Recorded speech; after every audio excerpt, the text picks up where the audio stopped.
I know I'm fucked up. I've read all the books, almost everything about people like me. I want to stop. And I'm trying so hard. I'm trying so hard right now, but there's this one guy, and I just want to... Kenneth, get down here!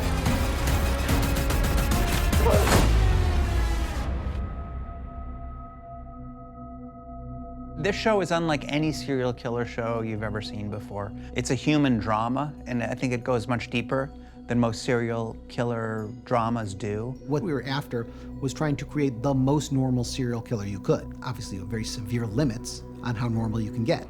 I wish you knew what it was like to live like this. It's not like what they say, right? Where he's like a... Have you seen Silence of the Lambs? Where he's like a robot?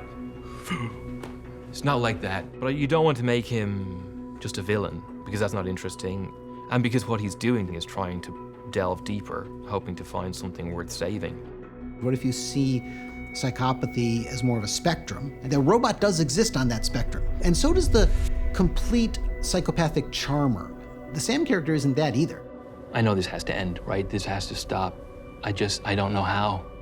Can you find a spot on the spectrum for a guy, and these guys exist, where if you met them or worked with them, you would like them, and it would never occur to you that they were serial killers? I am writing to commend your employee, Sam Fortner, for his outstanding work helping expedite the approvals of Gertrude Burrito Hut. And what's deep in their psyche, in addition to this crazy, horrific compulsion, is also some compassion, some empathy, some desire, in Sam's case, a strong desire to break out of this and live life as a normal human being. We need to develop your skills at empathy, which means putting yourself in someone else's shoes.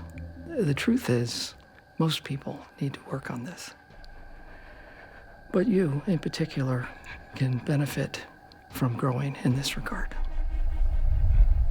Yeah, that sounds good.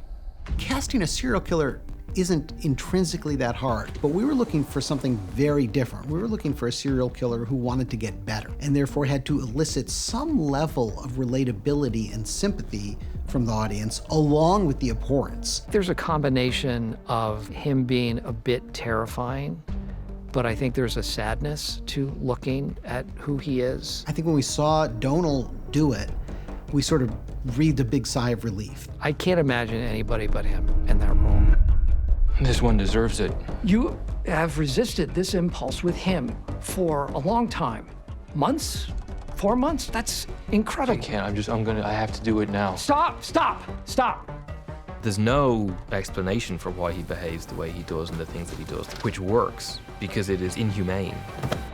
His actions damage others, and he sees it damaging himself, so he is a deeply selfish person. But you take that on board, and then you try and just go deeper and try and find the person at the beginning of it. It's getting worse. I want to change. Is it possible? Donal is just brilliant at revealing little bits at a time, levels of the humanity, so that you can empathize with a monster, which enables you to see how that could have happened. And how did this creature get created? Nothing's working.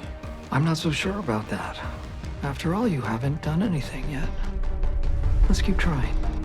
Sam gets pushed to some extremes, having to face the reality of his own actions. Anything that you can do to put this off gets you further away from your impulse to do it. You brought me here because I am an expert. I can help you. Trust me.